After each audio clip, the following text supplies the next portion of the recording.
दोस्तों, ये सच है कि सुंदरता देखने वालों की नज़र में होती है, लेकिन जब आइसलैंड की बात आती है तो इसमें कुछ भी व्यक्तिफरक नहीं होता, क्योंकि यह जमे हुए समुद्र तटों, मनमोहक झरनों और भाप से भरे सियान लेगून की भूमि है।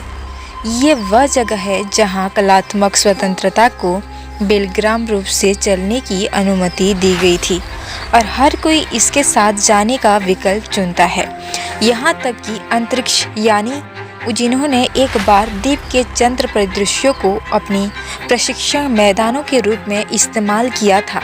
तो आप कल्पना कर सकते हैं कि इसके सबसे चमकीले और सबसे चमकीले मुकुट रत्नों को चुनना कितना मुश्किल था। सौभाग्य से हमारे पास विशेषज्ञों की एक टीम है जो इस बर्फीले भूमि को अपने हाथ की तरह जानती है। चलिए अब हम जानते हैं आइसलैंड के उन खूबसूरत जगहों के बारे में। जेकुलालोन। आपको लगता है कि आप प्रकृति को जानते हैं और फिर आप जोकुलालोन्स ग्लेशियर लेगून में जाते हैं। आइसलैंड की सबसे गहरी झील यह लगभग 200 मीटर गहरी है, 11 वर्ग मील चौड़ी, लेकिन हमेशा ऐसा नहीं था। वास्तव में 1930 से पहले यह बिल्कुल भी नहीं था।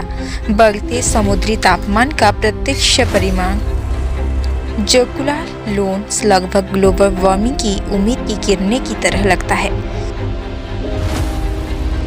दूसरा सबसे खूबसूरत जगह है माउंट मैलीफेर। वे कहते हैं कि सुंदरता भीतर से आती है। खैर, वे स्पष्ट रूप से माउंट मैलीफेर नहीं गए हैं। राख और लावा चट्टान का एक ज्वालामुखी शंकु ग्रीमिया में लिपटा यह पन्ना पिरामिड मदर नेचर की तुलना में हॉलीवुड स्टूडियो की रचना की तरह अधिक दिखता है। फिर भी ब्लॉक पर अपेक्षाकृत नया बच्चा होने के बावजूद इस विस्मयकारी हाईलैंड पर्वत के आइसलैंड में सबसे खूबसूरत जगहों में से एक बनने में कोई समय बर्बाद नहीं किया है। सीधे उस तक जाने वाली एकमात्र एंड्रोल पर जाएं या लाग बेंगुर रूट चुनें और आप जल्द ही समझ जाएंगे कि हम क्या कहना चाहते हैं। तो आज के लिए इतना ही। मिलते हैं एक नए वीडियो के साथ।